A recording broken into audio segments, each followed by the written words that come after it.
pelajar-pelajar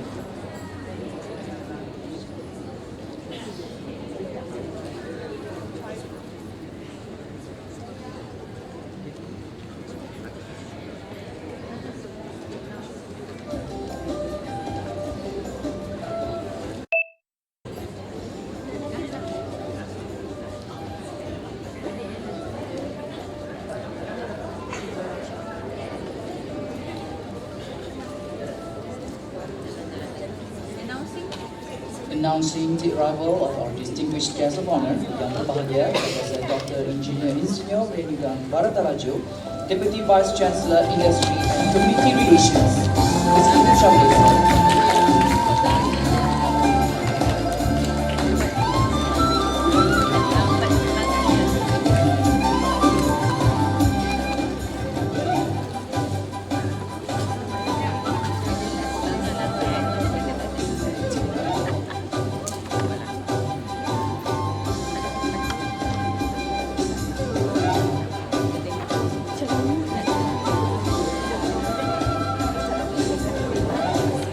Ladies and gentlemen, please rise for Negaraku and Putra Gemilang.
You may now be seated. Thank you.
Ladies and gentlemen, please give round of applause to the overture performance. For your information, the overture performance was presented to you by the kids of our very own Family, Adolescent and Child Research Center of Excellence from Faculty of Human Ecology. Bismillahirrahmanirrahim. Assalamualaikum warahmatullahi taala wabarakatuh. A very good morning and salam satu Malaysia. Yang berbahagia, Profesor Dr. Engineer Insinyur Renugan Barataraju, Deputy Vice Chancellor Industry and Community Relations University Putra Malaysia. Yang berbahagia, Profesor Dr. Lai Baim, Dean Faculty of Human Ecology. Our Honourable Speaker, presenting the inaugural lecture, yang berbahagia, Profesor Dr. Rozumah Baharudin, from the Human Development and Family Studies Department, Faculty of Human Ecology, and also one of the researcher in the Family, Adolescents and Child Research Center of Excellence, FACE, University Putra Malaysia. Principal Officers of University Putra Malaysia, Datuk-Datuk, Datin-Datin, distinguished guests, ladies and gentlemen, with great pleasure, we would like to welcome your presence to the inaugural lecture by Yang Berbahagia Profesor Dr. Rozumah. Now, to begin with, we would like to invite Yang Rozumah, Dr. Rendes Wan Aminur Rashid, Wan Abdul Hamid from Islamic Center to lead the Doa recital. Please proceed, Minister.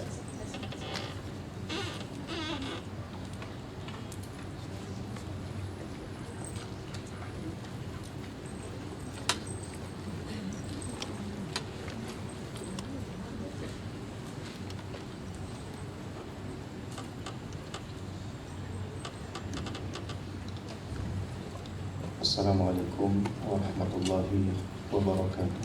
And very good morning. Ila hadratin Nabi al-Mustafa Muhammad sallallahu alaihi wasallam. Al-Fatihah. Bismillahirrahmanirrahim.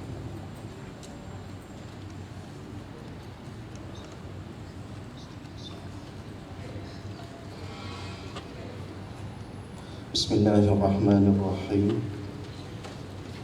Alhamdulillahi Rabbil Alamin.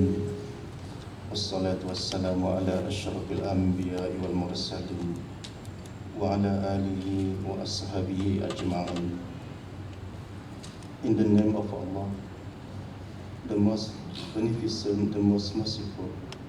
Ya Allah, you are glorified. Ya Allah, and praise. Your name is blessed.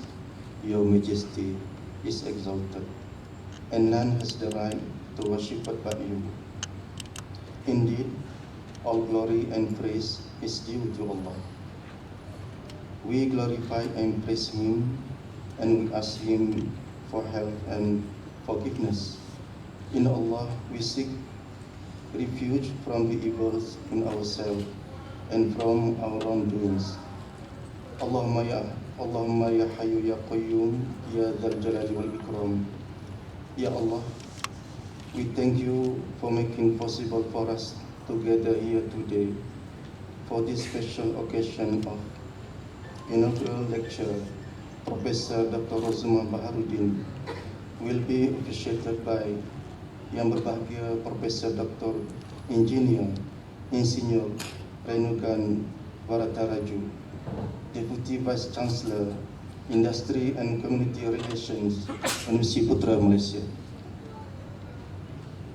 Allahumma ya Aziz ya Jabbar, we ask you for the best affairs, the best applications, the best success, the best knowledge, the best deed, the best reward, the best life, and the best outcomes from this inaugural lecture. Allahumma ya Mujibas Sa'ilin, Ya Allah, we ask you obligation of your mercy and determination of your forgiveness and the peace of every sin and winning paradise and surviving from hell. Allahumma yassir lana umurana ma'ar rahati li qulubina wa abdanina was salam wal afiyah fi dinina wa dunyana wa akhiratina. Rabbana atina fid dunya hasanah wa fil akhirati hasanah wa qina adzaban nar. Wassallallahu ala sayyidina Muhammad wa ala alihi wa ashabihi ajma'in. Walhamdulillahi rabbil alamin. Wassalamualaikum warahmatullahi wabarakatuh. Amin ya Rabbal Alamin. Thank you, Dr. Rendes Wan Aminur Rashid. Now we would like to take this opportunity to thank the mighty Allah Subhanahu wa Ta'ala for His blessing that we are able to be here today, with hope that through this event we will be able to gain more knowledge and information, experiences, and also to develop a strong networking relationships. Now without further ado, we would like to invite our distinguished guest of honor, Yang Berbahagia Profesor Dr. Insinyur Renugan Barataraju, Deputy Vice Chancellor Industry and Community Relations, to introduce and to invite the speaker for the inaugural lecture. Please welcome Yang Berbahagia Professor. Thank you so much to our MC. I think he's my friend as well. Ladies and gentlemen, Professor Laili Pan, the Dean of Human Ecology, Faculty of Human Ecology, Universiti Putra Malaysia, Professor Rozumah Baharudin, our professor, beloved professor, distinguished guests, ladies and gentlemen, very good morning to all of you. Salam sejahtera, salam satu Malaysia, salam negaraku as well.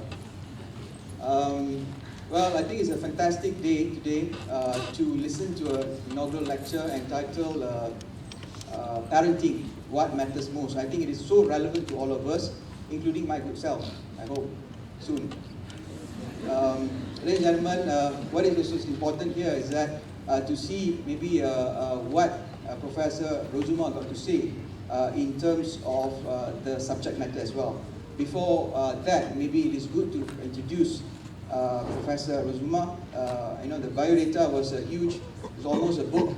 I will not be reading it all. She has so much contributed. She has contributed so much actually. She was born in 1957. 57? Yeah. I think she's an independent baby. She's still independent, I guess.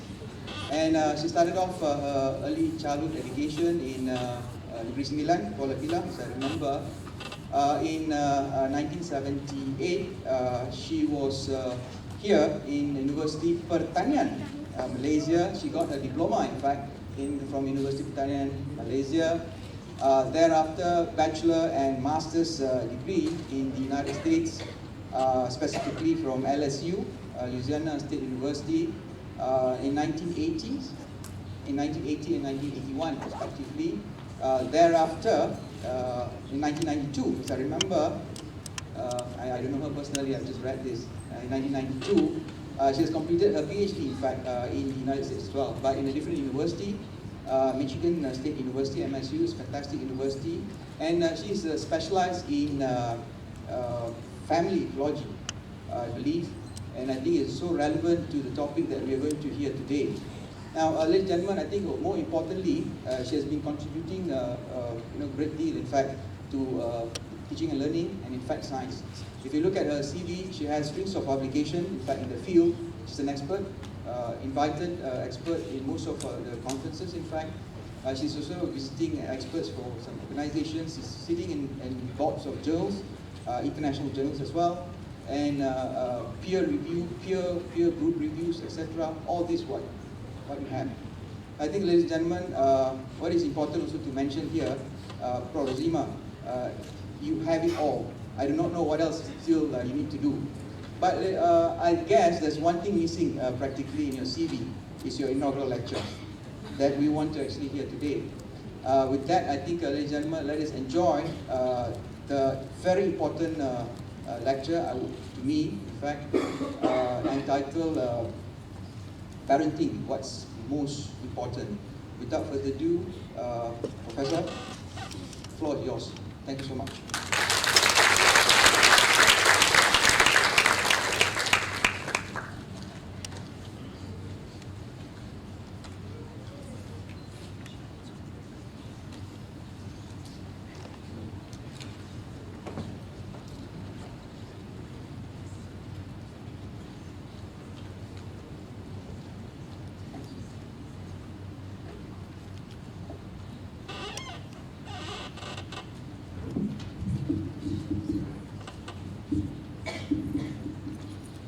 Thank you, Prof. Renu, for the very kind introduction.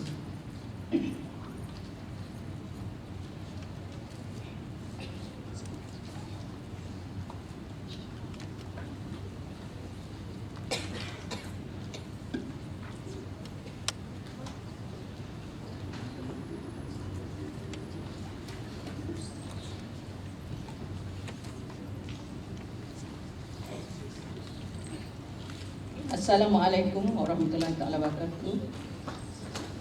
And very good morning, our distinguished guests of honor, yang berbahagia, Prof. Engineer Baharudin, Prof. Renu, Deputy Vice Chancellor, Industry and Community Relation, Institute Putra Malaysia. Get this mic. Okay. Yang berbahagia, my Dean, Professor Dr. Laili Baim, Principal Officers of UPM, Datuk-Datuk, Datin-Datin, media, distinguished guests, my friends, you're here, I know. My friends from college, which you mentioned earlier, since 78, they're here somewhere, I saw earlier. People from USCSI, hi, They brought one bus load of people. Appreciate it very much. Thank you. Also from Japanese, Jabatan Perpaduan Negeri Sembilan. Where are you guys? Yeah, thank you. 40 of them is here. My Negeri Sembilan, my hometown, and my family, they're here. My brother was here earlier, took picture with him. Thank you. Thank you. My husband, my daughter, my sister-in-law, two of them. Except my son-in-law maybe outside trying to calm down my two who's 9 months, my first two 9 months today. She has a stranger anxiety. So okay, before I start, I once again want to welcome everyone. And this is a big day for me. This is the mark of 1 month before my retirement. I will retire tonight is our Ramadan night. Happy Ramadan to all who will be observing it. Then when Hari Raya comes, will be my official retirement day. So everybody is celebrating my retirement. I hope for good. Okay. Okay, let me start by presenting to you. Mira just taught me how to use this. And this mic is getting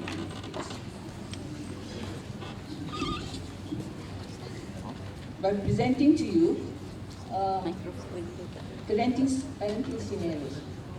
Okay, these are I present to you 4 scenarios, A, B, and C, and D, and these are not simply made up.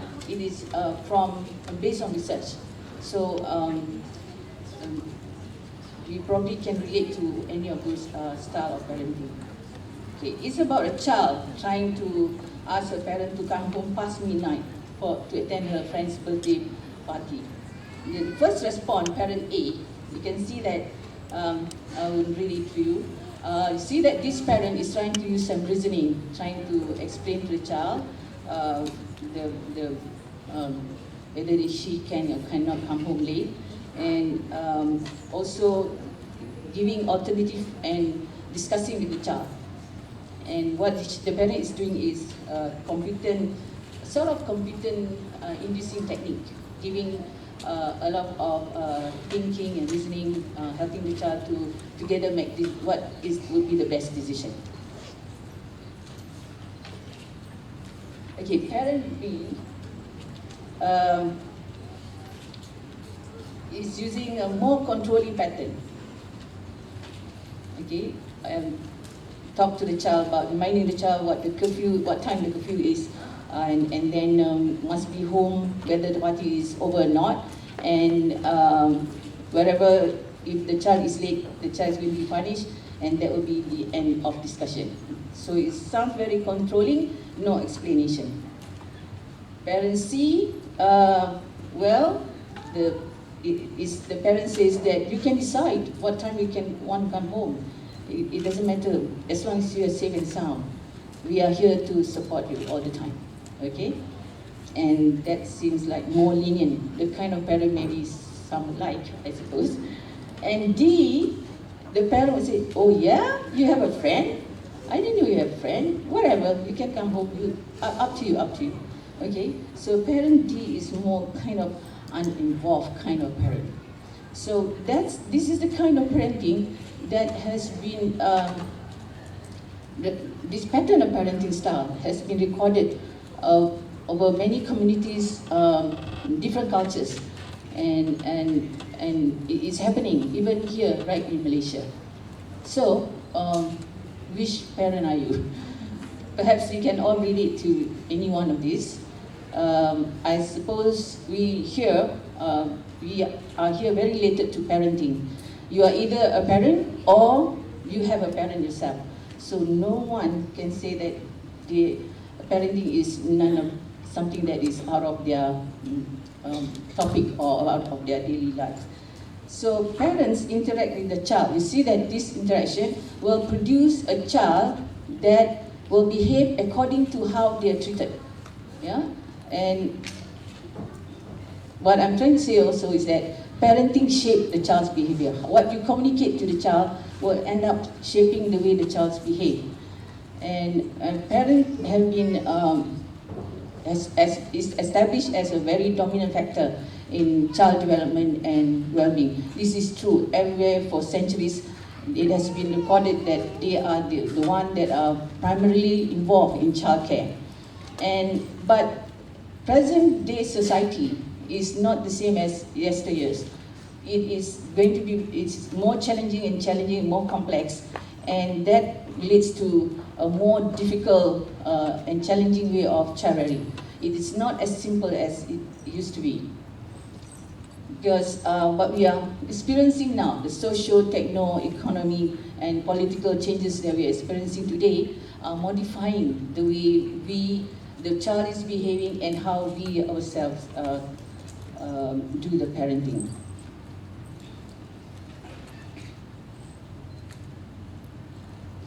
So how do we parents keep up with all these changes sweeping through the modern day society for our children? The key has always been good parenting. No secret recipe to this. If you are well parented, you will end up to be a well-adjusted child. Whatever this context is, whatever the challenges is, the main important point in life is having to have the foundation of good start in life.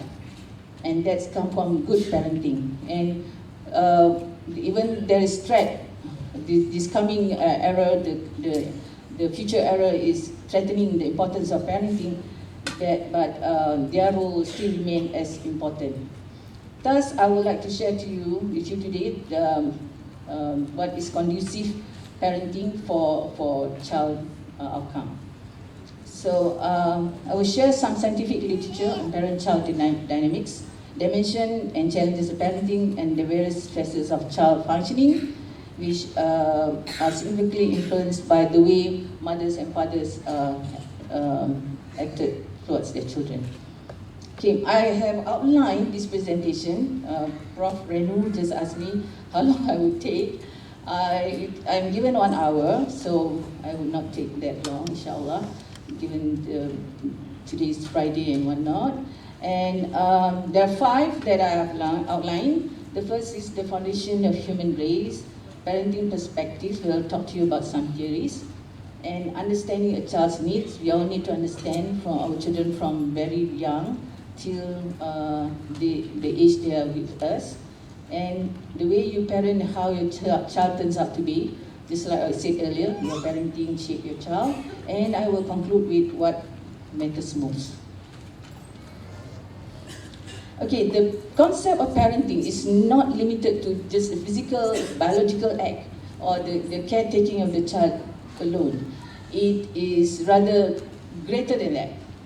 Parenting contributes to the perpetuation of humanity by preparing the child to be an important resource for the society.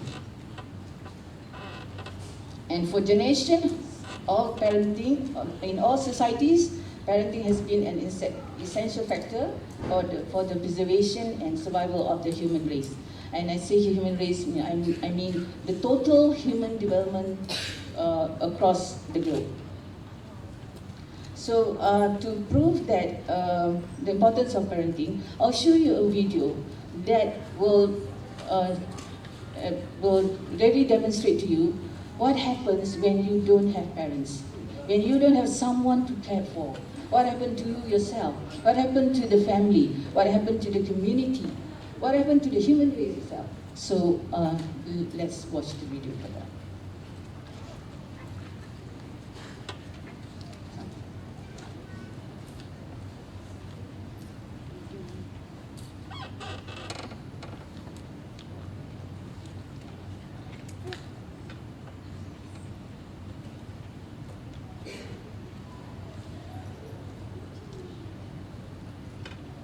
There's no technical deletion. A young girl sleeps soundly as another day begins in the city of Bucharest. Her name is Marinella, and she is just one of the estimated 3,000 Romanian children who call the streets their home.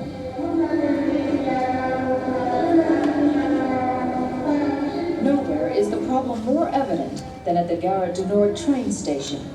Here they sleep behind doors and boxes. But it is beneath the streets of Bucharest, underground, in tunnels and sewer holes throughout the city, where children sleep in filthy conditions, suited more for rats than for humans. As the temperature falls, many more will come here, seeking the warmth provided by hot water pipes. It is cold water that provides a morning wash for Marinella. This has been her life for 2 years. She does not know her own age. She has no memory of her parents and no memory of home. Where do these children come from? Officials here say 1 in 5 have run away from orphanages.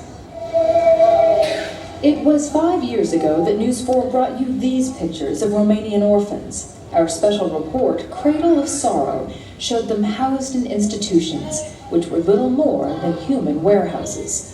These were the lost children of Romania. Today, hundreds of those orphans are more lost than ever before.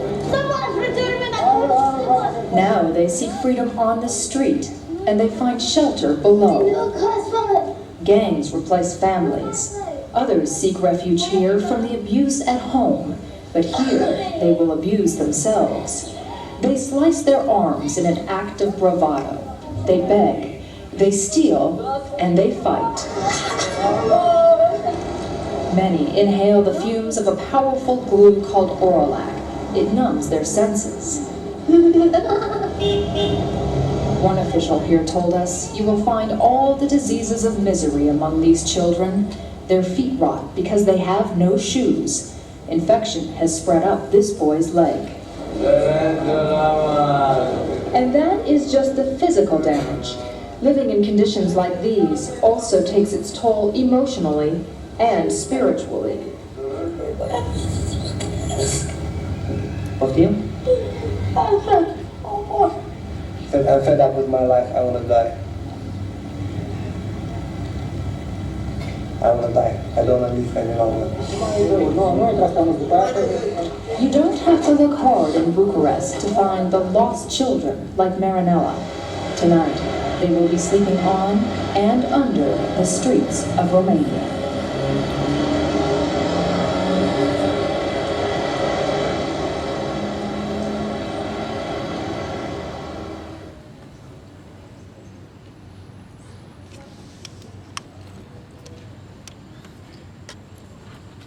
I've watched this quite several times. Even when I was a graduate student, I saw the black and white version of Romanian children, and I still feel sad deep inside.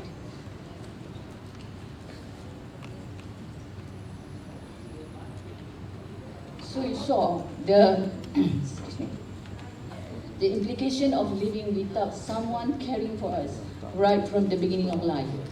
We are just not a human being at all. We don't know how to care for ourselves. We don't even know how to live.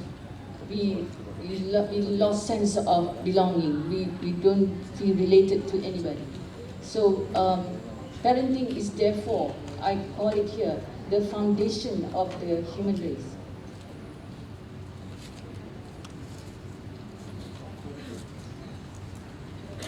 No one can replace the caregiving, whether you are biological parents or you're not, you're still very important to your child. Once you raise a child, you want to do it the best you can so that your child will be a functional person in the society and can continue to be the lineage of a human being, to be not just a normal, but for survival and thrive as a real person that is holistically competent. Okay, given that, let me now go into some theories on parenting. There are several theoretical perspectives that underscore how parents influence child development from infancy to adolescence. And if you see in my book, I have listed about 8 and discussed about 8 of those theories. I will not present them all here, but I'll do about 6 briefly. Yeah? In the Malaysian context, parenting style and behaviors can be explained from Islamic standpoint as well as from framework of Western origin. So I'll start off with the Islamic. There's so many verses that we can pick from the Holy Quran and also from Hadith, suggesting to us how to care, how to pay attention, and how to interact with our child. Parenting is clearly outlined, and children are considered as blessing. They are a bless to us. And in Surah Al-Kahf, we are reading Al-Kahf today, everyone, on every Friday. And in Ayah 46, Allah says, well, and children are the ornament of the light of this world. And He continues in Surah An-Nahl saying how blessed we are with having to raise someone, to care for someone, whether we are biologically or not biologically related. Caring and doing the most important job in this world is just a big reward that you can gain from Allah Subhanahu wa Ta'ala.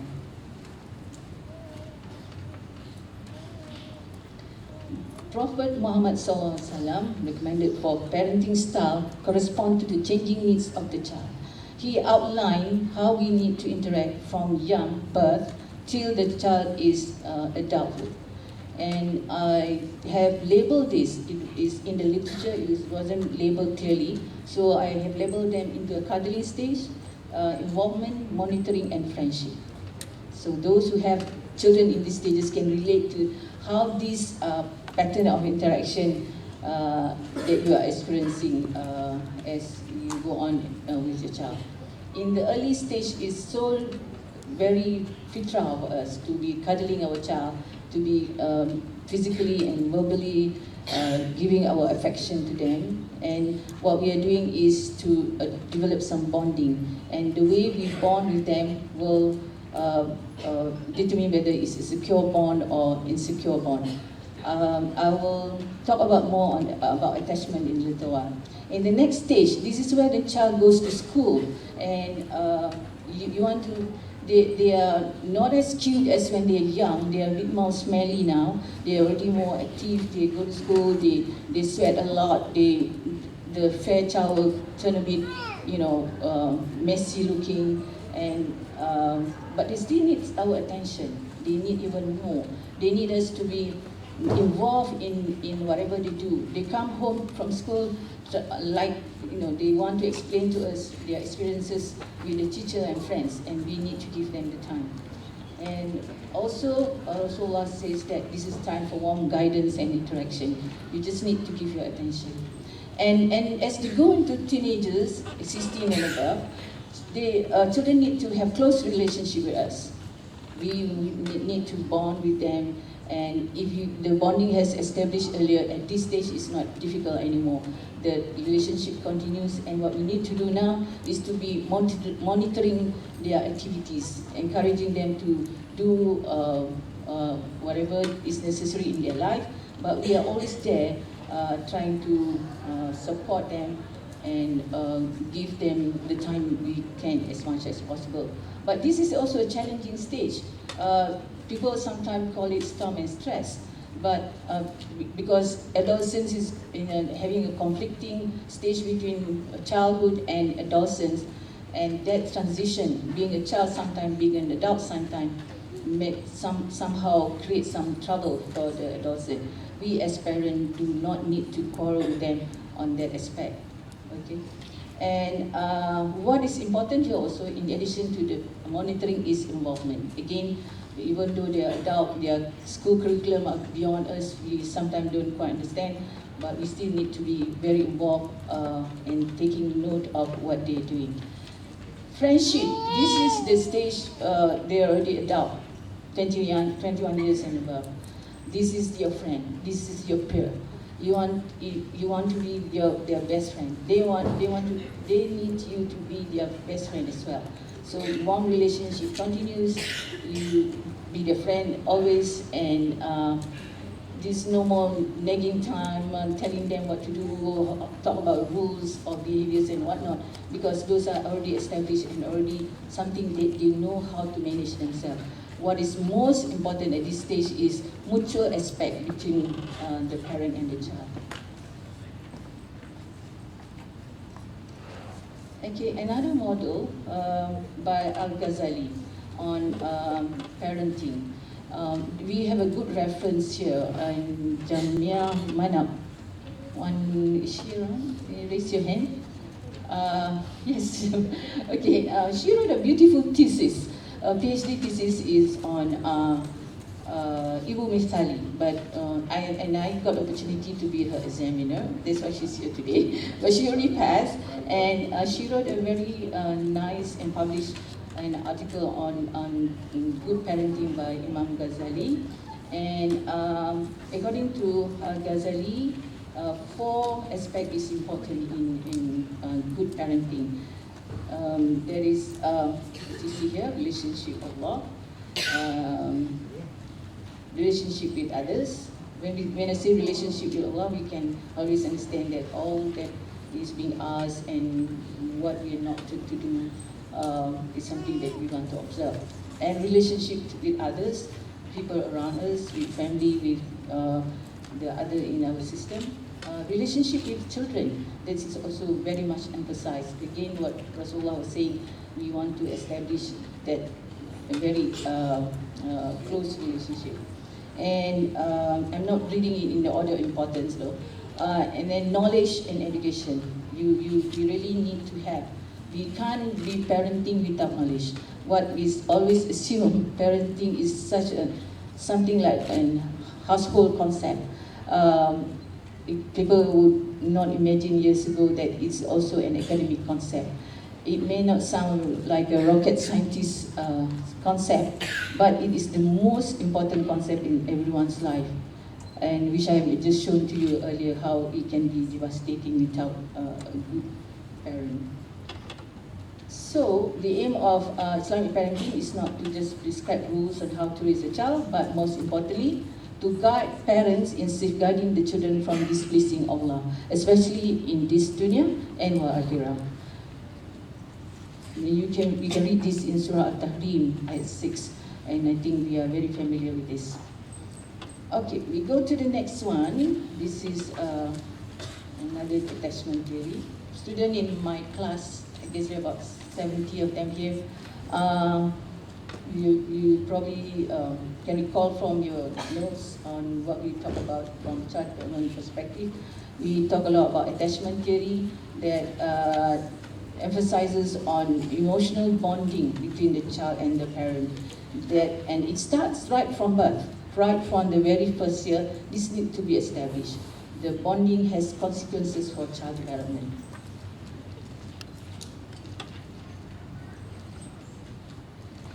And if the bonding goes well, what we will achieve is secure attachment.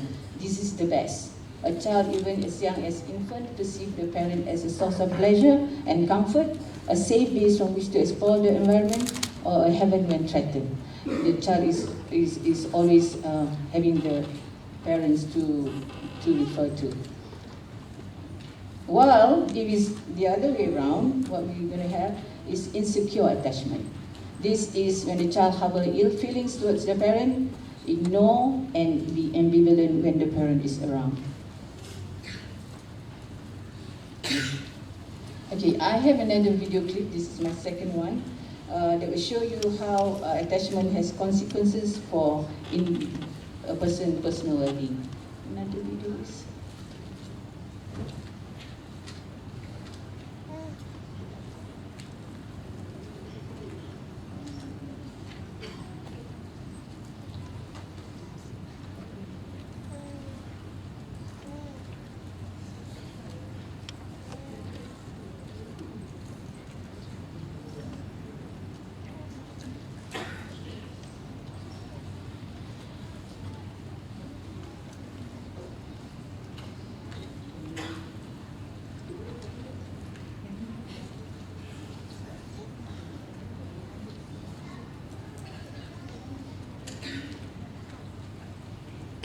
Something going on with our technical room.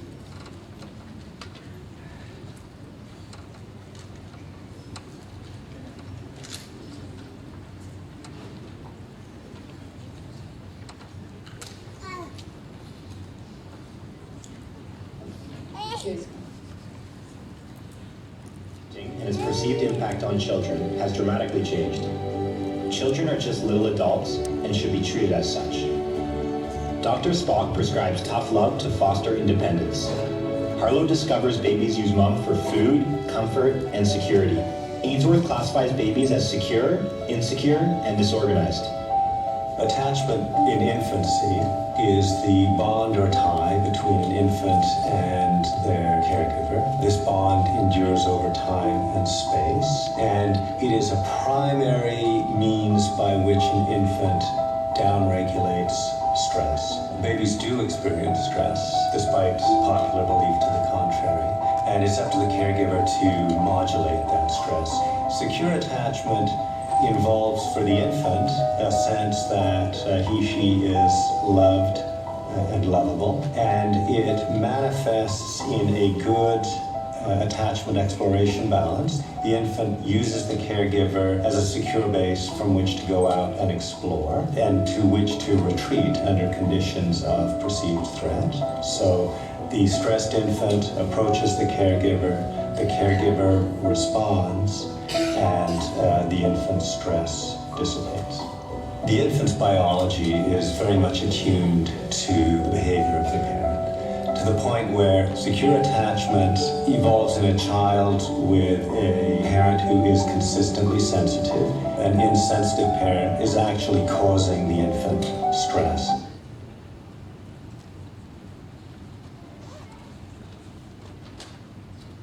If you hear the word stress, as mentioned in the video, even a small child can be stressful if it's not given the amount of attachment they need. Okay. So what the video is saying is the importance of attachment, and attachment comes before a behavior can take place. So in parenting, we need to bond first. And once the bonding is established, with good attachment, secure attachment will lead to good behavior, good parental behavior. And the child will respond well to the parent as well. So it's the other way when it's not good. Okay, I come to the next perspective. It's called parenting style typology. This is really quite common, and it's discussed in terms of two dimensions, demandingness and responsiveness. Parents' degree of demandingness and responsiveness will determine the style of parenting that the child will experience. Okay, let's see for the first one. Authoritative parenting style is high in responsiveness, high in demandingness, and here parents are really very comfortable for the child and the parent itself. Everything is set clear, there's no punitive discipline, there is a lot of encouragement, and punishment is at something done with reason. The other one is, if you can recall what I showed you earlier on parenting, the authoritative parenting is actually the parenting A. And permissive parenting is the other one. This is high on responsiveness, but low in demandingness. This is the C parent. Yeah, the C parent. Okay. You can do what you like. It's very accepting, it's very lenient, no rules imposed. And this other one is neglectful parent. See what the child is doing and dad doesn't even realize or aware that what the child is being involved with. So the other one, authoritarian parenting, this is high in demandingness, very demanding, very controlling, no explanation, and a lot of threats and lack of warmth. This is high in demandingness but low in responsiveness. Okay, that's the four type, and I'll show you my research using this parenting style theory, and I will share with you what it's like in Malaysia. Okay, the other one is the biological system theory. This is really famous, especially in human ecology, whether in the US when I studied, or even now, my faculty itself, human ecology. This is one theory that we hold on to very dearly. And what it says is that human development occurs in context. Yeah, and he talks about several contexts, and they are nested within each other, starting with mesosystem, microsystem, which is the closest system to the child. The family, the parents are there, and the most influential, most proximal type of influence. Then the mesosystem. Mesosystem is the leakages among the microsystem. We are all having, the child is having all different kinds of micro, the family, the school, and the other, the daycare center maybe, or the preschool or the school. All these systems interact with the child and have an impact on the child. Okay, and then the other one is the exosystem, the system where the child is not involved, like the parents' workplace. But it has influence on the child. The child doesn't do the job, be one of the officers at the office, but still what the parents is doing at work is having an impact on the child. And a related study to this is Cohn's theory, where he says that a parent that is always taking orders, do as directed, never get to discuss anything with their bosses, will do the same kind of parenting back home. But the kind of parents that Cohn's theory says that the one that is exposed to friendliness, a lot of discussion, very warm and welcome kind of parenting with the kind of employment work that they are involved with, will do the same at home. And that's another beautiful theory in relation to what I just talked to you about as a system. So whatever the parent is doing, the parent has a bad day at work, it could lead to a bad parenting at home. And then the macro system, this is the blueprint of the society. The culture is here, the religion, the education. This is far from the child, but yet it sets some context for the child development. And chrono system is the time frame. We are all living in a span of time, and that time pattern, that time system also has an influence on the child.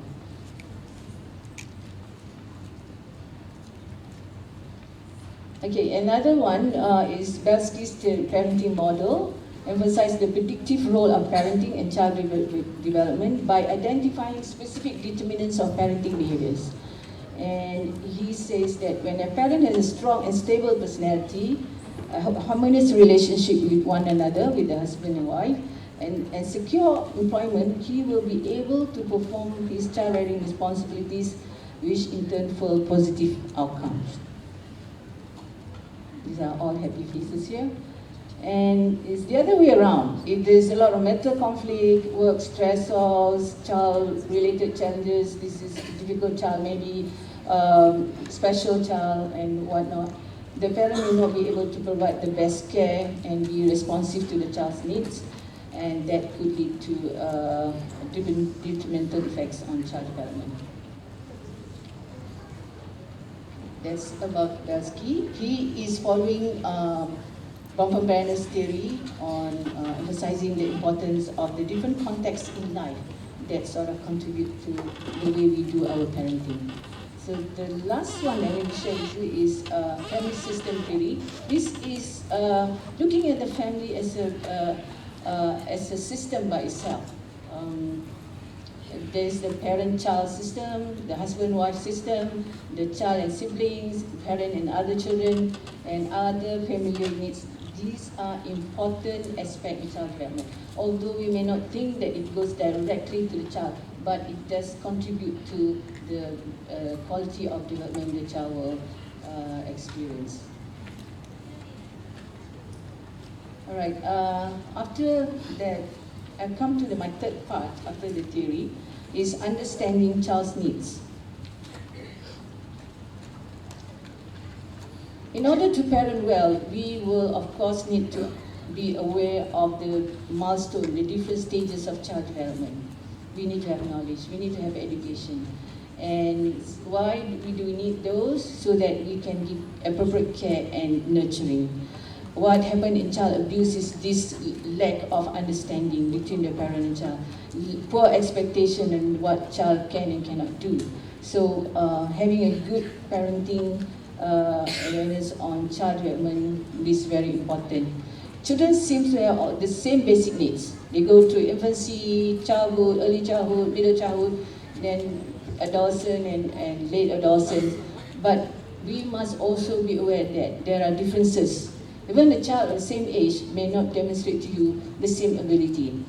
Their genetic programming, their maturity, and other aspect that is in them will show some differences between them. So we never compare a child, what your child can do and another child the same age can do. That is very important. Sometimes it can lead to poor perception on judging the child. If you don't understand child's milestone and their unique pattern of maturation. Okay, what happened now in living in high-tech world? We need to be more aware of our child needs. And I have listed here a few. You can probably list them more. What happened today, children need a lot of physical activity to stimulate their growth and development. But what happened is that we are putting them a lot, letting them too much sedentary activity. They are in the house more often, they are in the daycare inside more often. They are being held inside behind our grills. Our houses are having, closed doors. We are living in high-rise, maybe we are living even in a standalone bungalow. We still have grills, and we let the children stay inside more than we allow them enough activity outside. And another issue we can probably relate to is healthy eating habits. That's what they need. But what do we provide them? What do we give them? Do we have time for thinking about balancing their diets? And do we really program their time, what time they eat? And do they get 6 times meals, or what is it? Are we really scheduling them according to a proper meal, a proper timing of eating? Children need freedom to explore the environment. That's their nature. They learn through exploration. But what happened is that our digital culture put them really passive. We give them a handphone, we give them a mini tab, we give them the computer. They can sit there for hours. They won't complain. We give them games, we give them upin ipin. They sit there forever. Even before bedtime, I've seen children being fed with upin ipin just to make them stay still to sleep. And that is really something I cannot bear to look at. Play is their way of learning. They just learn through, handling the toys, breaking them up. Maybe just bought them 1 hour ago, they already dismantled in so many different ways. And they want to touch the sand, they want to, play with water, they want to play with everything they can. It's how they learn about texture, how they learn about different size of things, different colors, different everything. We just need to give them the time to play. But what happened is, children are being pushed too early into the academic track especially. They are sent to school early. They are expected to learn the ABC early. We as parents are very proud when they get to learn to read. We tell everyone that our child start reading ABC at 1 year old, or they start memorizing this and that at such an early age. So we want to think of that as probably a threat to their development. Okay, another aspect is they need ample rest. Are we giving them? Too many activities. We are today they call it helicopter parenting. Especially one of my students did a study among middle class. We just helicopter them from one place to another. Right after school, they go to another center. They go to another till night. They just have a lot and lots of things to learn and do. They don't have time to be a child themselves. So that is really sad and it's really happening. We need to give them ability, develop creative thinking, but the television is there. We just can't, what is bad is not good. I'm not saying that television is bad, there's some good aspect of it, but too much is what we are worried about. Too much is always dangerous. Yeah? And when you put them to the iPad, the phone, and the TV all the time, or most of the time, yeah, and very little time for the other good activities, they are engaging in very passive activities, and the stage of the child from young, they need concrete activities more than passive. As we grow old, like when they go to adolescent and adult, then they can do more that passive activity, more symbolic activity. But at a young age, we want them to lessen their screen time. Yeah, if people have read about Bill Gates, he's a huge personality, and he can give anything to his children, but he only allows screen time, or even the mobile phone, at the age of 14 for his kid. What are we doing in Malaysia? What do you see when you go to a restaurant? What do you see when you go to some cafeteria or some places, and you see children as young as 1 year old holding a mobile phone and really glued to the phone, looking at some cartoons by the parents, giving them the series that they are familiar with. So another aspect is sense of belonging. Children need our attention. Children need our time. They need us to be focusing on them. But with the time we have, with the job that we have, we are probably giving them very limited time, very limited attention. This make them feel like, to some extent, engaging in themselves by themselves and not belonging to any important people. And another one is, my last one, is delivering healthy sets of values. We need this now. We need this especially now in our very challenging atmosphere. So, but what are we seeing? Do we see good role models? Are we providing them? When we are on the road, are we showing them the best behavior when there's traffic jam, when there's the festivals coming and everything? Are we saying the right words? Are we giving them the model that they need? So that's something we need to be thinking of.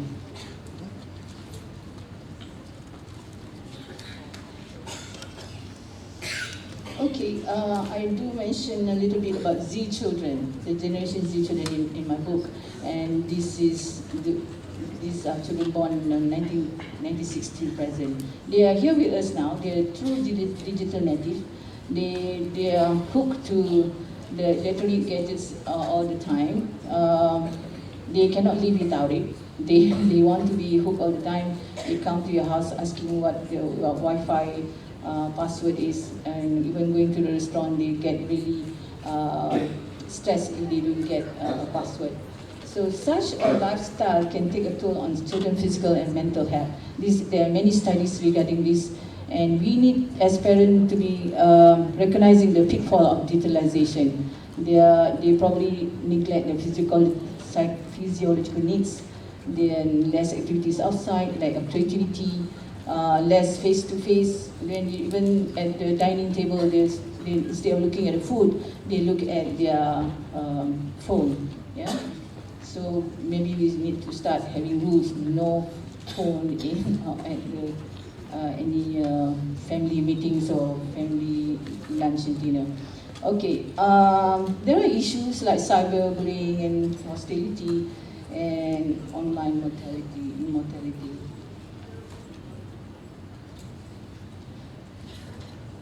I let you read that yourself. What happened today? We talk about kids. We complain they are doing this and that. They just so stick to their phone. Aren't we doing the same? Are we modeling the behavior that we should not to be doing? What should we do then? Model good behaviors and responsible usage of gadgets. Expose the child to a wide range of real-life experiences. Take them somewhere, take them outside, take them to recreational park, do stuff with them together. A lot of physical, recreational activities, that's most important. Motivate the child to be innovative, brainstorm ideas, and not just rely on the internet for answers. And enhance the child's emotional intelligence and relationship skills. Also inculcate moral and ethical values to live a disciplined and organized life, online and offline. Okay, this is the third part. I just have 4 parts. I'm coming to my last one, but this is probably a bit long. I'm going to go briefly for you. I will share with you my research findings on Malaysian population, Malaysian children. My research involved children to adolescents, and I've seen that Malaysian parent has been consistently linked to multiple domains of child functioning. And there are many studies. Most of these studies highlight the importance of both mom and dad for their children's well-being. And when we ask them how they describe about their parents, the 7 to 11 says that their parents are authoritative. That is the second part of what Rozumah says. After the counseling is the involvement stage. I'm glad to hear this. This means that our parents are really involved with the children. They are there, they're giving them attention, and our youngsters are reporting that. That is really something really comfortable to know. But what happens when they get to teenagers? The stage that when they should be monitoring. Teenagers over the 2,000 population that I studied says that neglectful parenting is the dominant pattern that they experience. Okay. Then come indulgent. Both are not good. Both are not good at all. Neglectful, indulgent, and then came authoritative and authoritarian. Okay.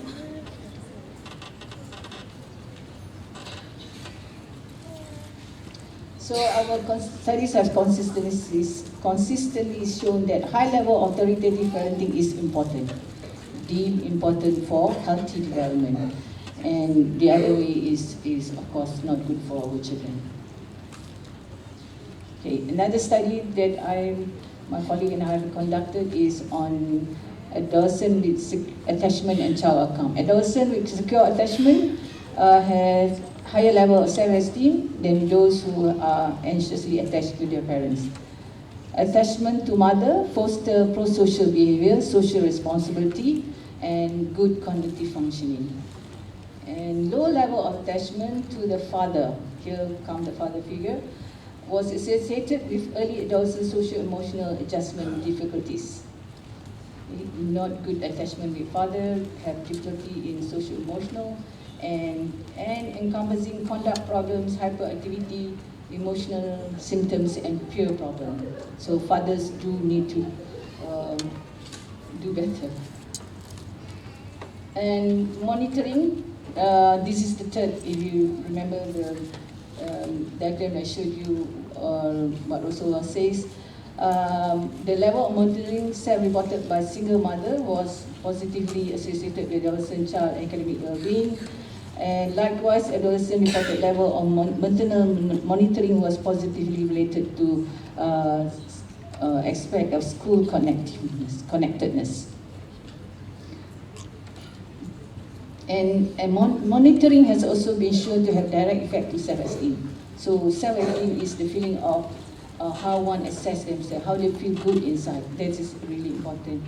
And it also they also report low engagement in delinquent act. So what I like to emphasize here, based on the research, is that paternal monitoring is equally important and with maternal monitoring in promoting psychosocial well-being in children. Okay, another study, parental involvement and child outcome.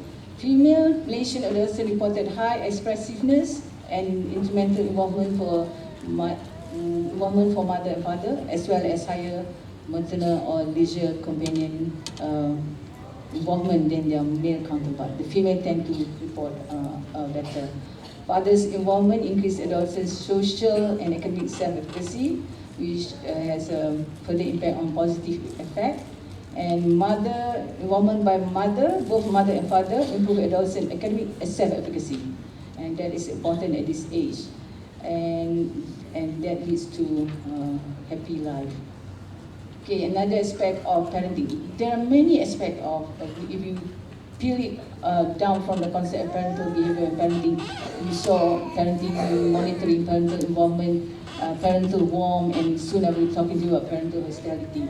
This is another one. This is a very, very important aspect of parent-child interaction, and it has been found in our study to be related to school connectedness. You are less trouble in school, you have high score in examination, and feeling good about oneself all the time.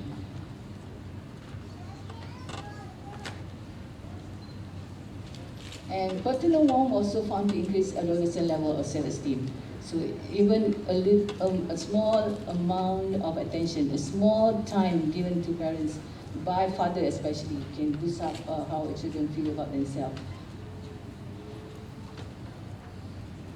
So low parental warmth leads to bad outcome. Okay, hostility, it is practiced. Based on the study, we found evidence that is practiced by Malaysian parents. Out of 1,500 adolescents that we studied, everyone says that their mom employ harsh discipline, and only a small portion of them exhibit warmth and monitoring. So what is harsh discipline? Verbal nagging, scolding, yelling, all these are related to distress, psychological distress, and bad for the self-esteem, which in the end lead to other problem behavior. Okay, next one, another breakup of parenting is parental discipline and child outcome. Parental hostility which was exhibited by disapproving, angry, uninvolved behavior towards children was significant in explaining the occurrences of anxiety. This is another aspect.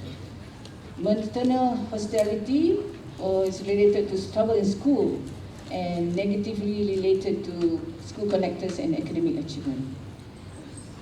Okay, Malaysian indigenous parenting is also part of our study, and found this is characterized by parents' act of inculcating to the child's sense of filial piety and religiosity. And we developed an instrument for measuring parenting behavior for both mother and father, called the Malaysian Parenting Behavior, which reflect cultural influences and child rearing strategies. There are 32 items in the scale that it's 4 subscales: warm, monitoring, harsh discipline, and indigenous parenting. And we have used this, some of my PhD students also use this in their research, and we found that indigenous parenting adopted by a father and mother has a direct effect on self-esteem and psychological, indirect effect on psychological health. Okay, that's where I live, by the way.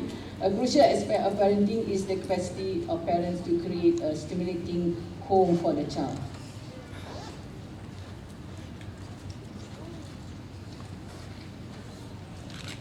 Regardless of the child's sex, age, ethnicity, or socioeconomic status, he will learn and thrive best in a home that is filled with nurturance, security, and resources. So that's the kind of environment we want to give to our child. We found that such qualities of home setting result in better academic achievement, intellectual capacities, and pro-social behavior, and lesser antisocial behaviors and social-emotional difficulties. Those are 8 studies that I've selected to share with you today. There are more in details in the book if you want to read further. Okay, we come to the last part. Yay. The conclusion. What matters most in parenting? Both based on the findings from a multitude of studies that we have conducted, positive parenting styles and behaviors promote a child's cognitive functioning, academic achievement, self-esteem, life satisfaction, positive effects, social responsibility, and social emotional strength. So a host of good outcome when it's good parenting. In contrast, poor parenting will lead to anxiety, antisocial behavior, delinquency, depression, psychological distress, and social emotional difficulties. I have tabled this in the text. You see 3 tables on this. Furthermore, our studies demonstrated that both mother and father have individual contribution to child outcomes. Yeah? We need to both be doing it well. So, I'd like to offer you this to take home. What matters most in parenting? I give you 5, and I elaborate 5 of those in the text. First is knowledge. We can't do anything good if we don't have good knowledge. Yeah, we in Malaysia we do not have we have for couples to be married, they need to attend some courses, right, for the Muslim, but very little information given to them on how to parent. And there's no really formal education for them to be taking, to be knowledgeable and to learn more about parenting. We spend years taking our degree, yeah, years to become someone. We go through formal education for many years. We just get some kind of knowledge in the discipline that we are in, but we never do that for parenting. Yet this is the most important job in life, the most important job for the human race, most important job for the family, for the society, and for the human at large. Yeah? I hope at the end of this lecture I have that plant into everyone that to take parenting seriously, to learn more about it, voluntarily finds knowledge to equip ourselves at every stage of our child development. Because as you heard earlier, the different stages demand different needs. Okay, quality time, of course. Yeah, quality time. We want to spend that well. We want to spend that interacting, not nagging. We want to spend time knowing about them, talking to them, making them relate to us, what they go through in life. Warmth, you saw what warmth can do to parenting based on the research that I shared earlier. And this is one part that should come naturally among all parents. And no doubt there are some that we saw in the media, but what is important is that children need us to give them the physical and verbal affection, to grow into a better person psychologically and mentally. Become a good teacher, very effective teacher. We are teacher, counselor, and whatever when we come in relation to our children. And lastly, strong spirituality. This is the foundation of all things. This is the basis for to demonstrate a better functioning of self as an individual in this whole world. So with that, I end this lecture. But I do like to share with you a short video on my memories here in UTM and with the family. And before I end, if I get on the stage, I want to thank again everyone. Thank you so much for being here.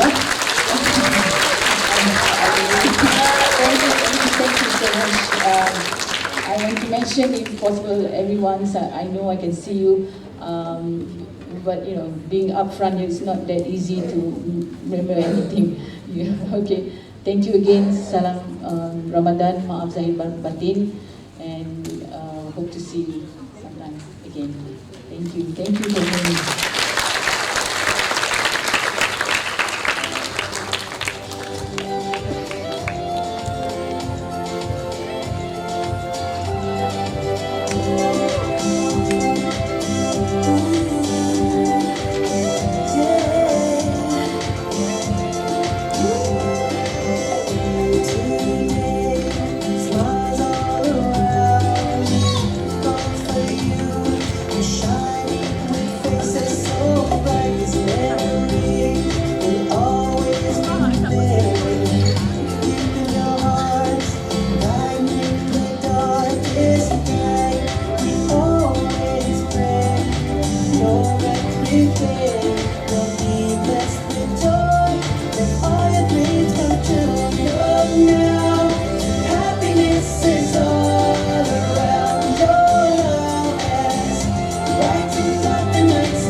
My.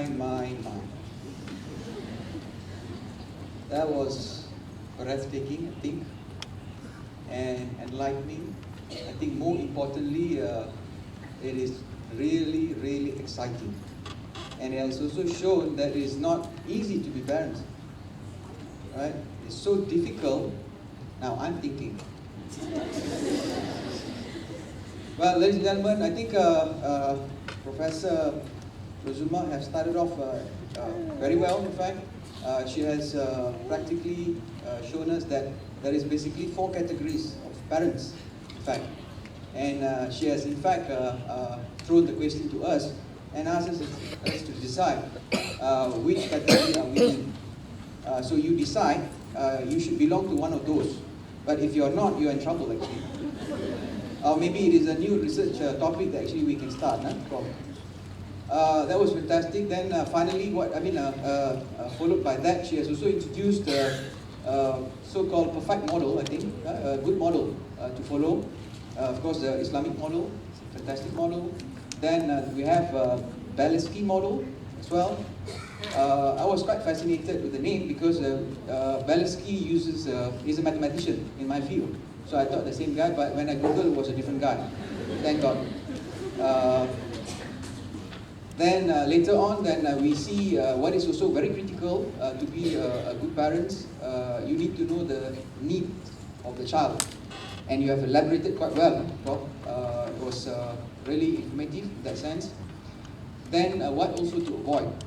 Being parents, knowing the needs is good, it's fantastic, but you got to actually avoid lots of the don'ts. One of that, which really caught my eyes, was helicopter parenting. Good to go into a helicopter and fly, but don't use it as a model to actually parent your kid. That is what I think you have emphasized. That was good. Then we've also specified a few don'ts. In fact, discipline is extremely important. Before you discipline a kid, you should be also well disciplined as well, yourself. So that to be a role model, I think. So I think all of us are in good books here, I presume. Yeah. Then finally, I think she's also emphasized, I think the whole talk was concluded in a very good manner. There was take-home points for us. The 5 I will always remember. Now I did check whether I'm doing it all, but yeah, I need to improve, I guess. The first one is, of course, knowledge. I think you have given us a lot today. Saves us a lot of time from reading, actually. Thank you so much. Knowledge is very, very crucial for parenting. Time is essence. And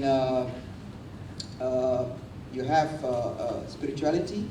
That's your third point. Then you should be very warm in that sense. All right? And the final one, do I remember? Yeah.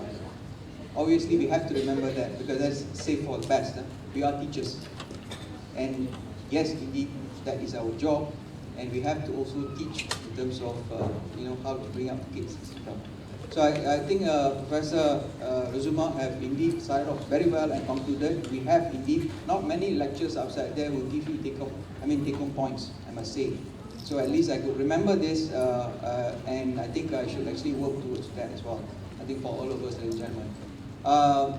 I really think she deserves a round of applause.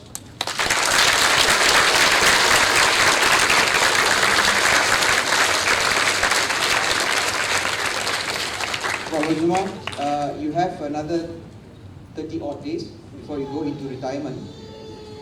I must tell you this, a message. You are an asset to us, and you have contributed a lot to us. Keep contributing.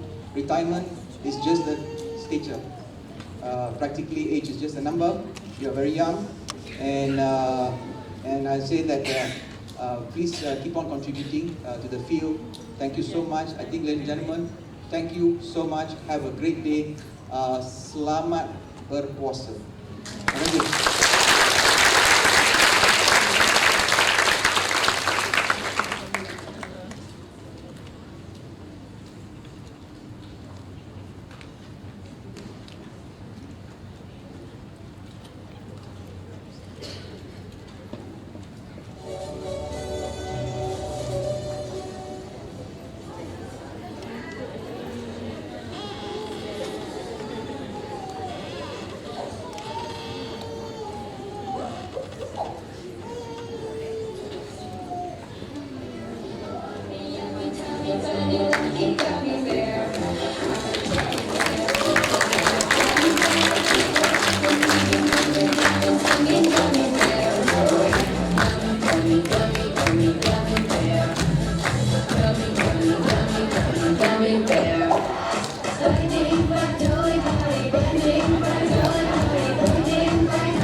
Gummy bear. And then you want to be my tea, you're my hair, la la. Your hands on my tea, and I can't get party on. And then you want to be for me, see me go on my boat around. My baby, get on my knee, get to party on. Oh, I'm a gummy bear, yes, I'm a gummy bear. Oh, yummy, tummy, funny, lucky gummy bear. I'm a jelly bear, 'cause I'm a gummy bear. Oh, I'm a moving, jamming, singing gummy bear. Oh, yeah.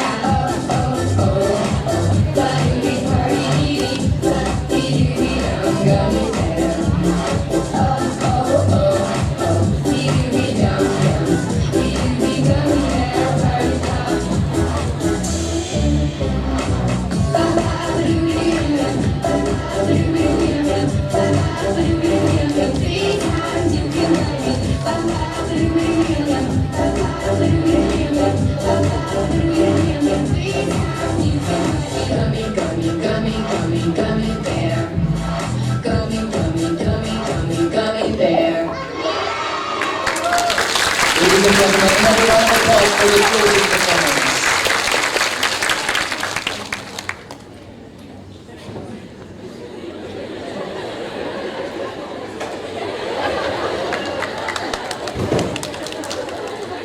Alright, ladies and gentlemen, with that, I would like to thank Yang Berbahagia, Professor Dr. Rozumah Baharudin, for giving the inaugural lecture and the knowledge sharing with us today. We truly appreciate it.